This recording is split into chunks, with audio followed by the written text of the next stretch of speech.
Let's discuss the bias in society regarding the language used to describe the differences between the lone wolf shooter and when a black person kills someone. Why is Black America required to answer for the actions of one person, while white America isn't?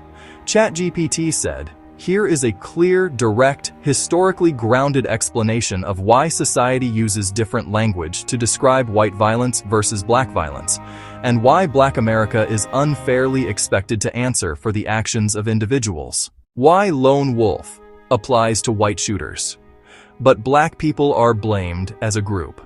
The difference in language is not accidental. It reflects long-standing racial hierarchies in the United States that determine who gets treated as an individual and who gets judged as a representative of an entire race.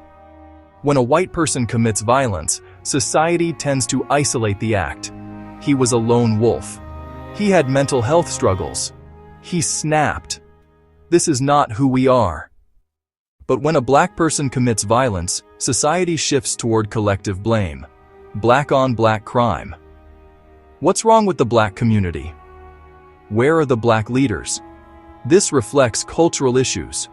This double standard is rooted in history, media framing, and racial stereotypes. Let's break down why it happens. The US has always seen white people as individuals, black people as a collective. The expectation that Black America must answer for one person's actions comes from centuries of racial ideology.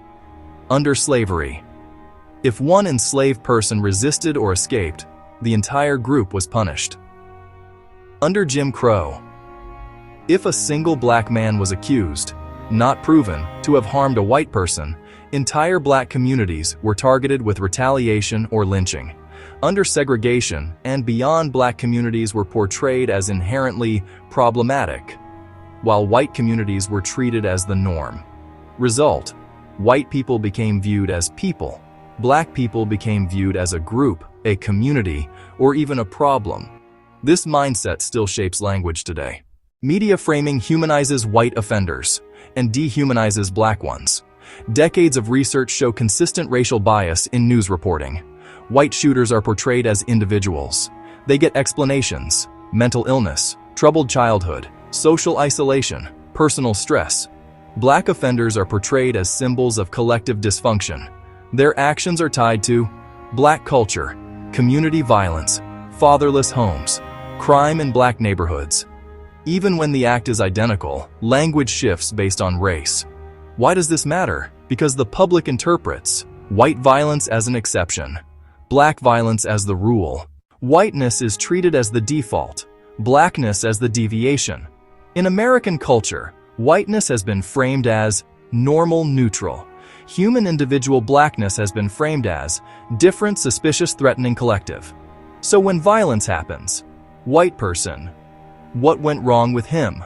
Black person, what's wrong with them? The burden of explanation falls on Black America because society does not allow black individuals to simply be individuals. 4. The lone wolf narrative protects whiteness. Even though white men commit the majority of mass shootings, school shootings, domestic terror attacks, extremist killings, you will almost never hear white-on-white crime, white community violence, white cultural pathology. But you will hear those terms applied to black people, even though most crime in the US is intra-racial for all races, including white people. Why no collective blame for white America? Because whiteness is seen as the norm, not a race, not a category, and not a community that can be criticized without backlash. 5. Implicit bias makes society more sympathetic to white perpetrators. Psychological studies show people assume innocence and complexity in white suspects. They get the benefit of the doubt. People assume guilt and danger in black suspects. They are viewed as older, more threatening, and more morally responsible, even when they're children. This is why white shooters get stories about their mental health, their stress, their loneliness, or their families. Black suspects get statistics, mugshots, and commentary on social decay. So why must Black America answer for one person's actions? Because the US still operates on a centuries-old assumption. White people are individuals. Black people are seen as representatives. This is why one black person's actions become a critique of black parenting, a critique of black neighborhoods, a critique of black culture, a critique of black leadership. Meanwhile, one white person's violence becomes a personal tragedy, not a reflection of white society. The double standard is a form of racial control. The expectation that black Americans must explain, apologize, distance themselves, provide solutions for the actions of one person is a form of collective surveillance and moral policing. It forces black communities to carry a burden of representation that white communities never face. This imbalance reinforces stereotypes, justifies over-policing influences, juries shapes public policy, and perpetuates inequality.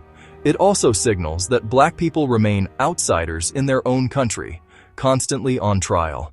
The bottom line: Black America is required to answer for the actions of one person because America still treats black individuals as representatives of a race.